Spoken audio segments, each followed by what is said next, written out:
Hi friends. First sorry. ஒரு சிலரை வந்து கொஞ்சம் கோவமாக என்னோடய ரிப்ளை இருந்துருச்சு அப்படின்னு நினைக்கிறேன். ஆக்சுவலாக அந்த கமெண்ட்டை பார்த்துட்டு நிறைய பேர் டிஎம் பண்ணியிருந்தீங்க. அக்கா ஏன் இப்படிலாம் பண்ணுறீங்க, ஏன் இப்படிலாம் பேசுகிறீங்க அப்படின்னு சொல்லி. சாரி, இதுக்கு மேலே அந்த மாதிரியெல்லாம் பண்ண மாட்டேன், பேச மாட்டேன். ஓகேவா? உங்கள் டிஎம்ஸ் எல்லாம் பார்த்துட்டு தான் சரி ஓகே உடனே ஒரு வீடியோ போட்டுறணும் அப்படின்னு போட்டுட்டேன். உங்களை விட்டால் எனக்கும் வேறு யாரும் கிடையாதுங்க. எங்கே சுற்றினாலும் நான் வந்து நிற்கிற இடம் இதுதான்.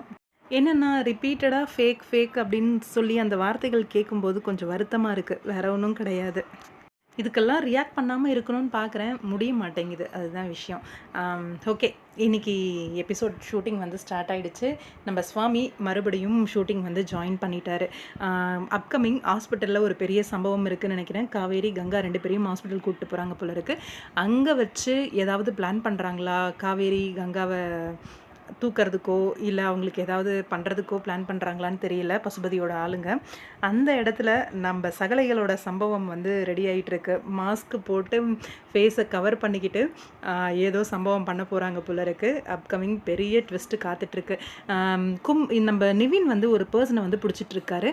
யார் அவர் அப்படின்றது ஒரு கேள்வியாக இருக்குது. அப்கமிங் நியூ என்ட்ரியாக வராரா, இல்லை இவர் வந்து நம்ம ராகினி இருக்காங்க இல்லையா, அவங்களோட பிரதர் ஃபேஸ் மாதிரியே இருக்குது. கொஞ்சம் சைட் ஃபேஸ் பார்க்குறதுக்கு அவர் மாதிரி தான் இருக்குது. ஆனால் அவர் இல்லை.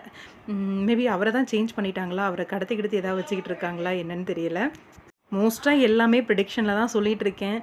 நிறைய பேருக்கு டவுட்டு, நீங்கள் ப்ரிடிக்ஷன் கொடுக்குறீங்களா ஹிண்ட்டு கொடுக்குறீங்களா அப்படின்ட்டு.